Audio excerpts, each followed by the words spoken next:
Welcome, and thank you for joining me. I'm Gerry Oginski, a New York medical malpractice and accident trial lawyer practicing law here in the state of New York. Today's topic is about the straight truth involving bicycle accidents here in the state of New York.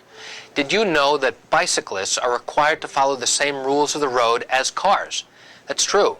In many instances where bicyclists have been injured in car accidents, they have been found partially responsible for not following the rules of the road. Well, if you're riding your bicycle in a bike lane in Manhattan, the rules may be different for bicyclists than if you are on Long Island, in Nassau County, for example, riding your bike on the side of the road where there is no bicycle lane.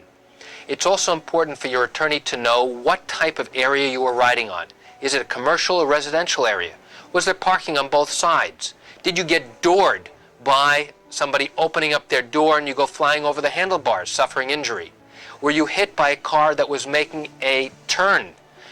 Were you following in the same direction of traffic as the car that hit you? Importantly, what color was the light for your direction of travel? Were you traveling opposing the traffic, or were you going with the flow of traffic? Did you have a helmet on?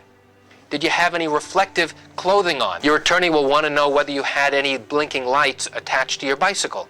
Most bicyclists will call that a blinking butt light. And what it does is it's usually a bright red flashing light that provides more visibility to you, so that a driver behind you should recognize and see that blinking light and take steps to avoid you. Here's a very important piece of advice that many people who've been involved in a bicycle accident don't realize.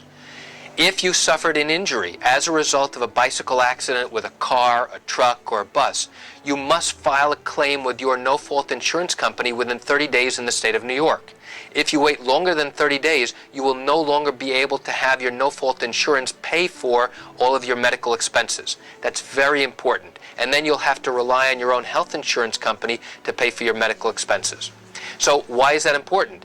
It's important because if you don't file for no fault, and now your health insurance company has to pay for your medical expenses, and later on you bring a lawsuit for the injuries you suffered because of the bicycle accident, at some point down the road, your health insurance company will learn about your lawsuit, and they're going to ask you to repay them for the money that they paid for your medical care out of the proceeds of your lawsuit. That's known as a lien.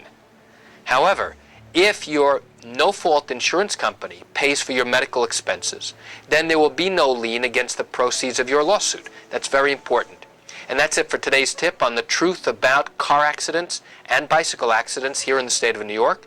I'm Gerry Oginski. Thank you for spending a few moments of your day with me here in my office. Have a great day.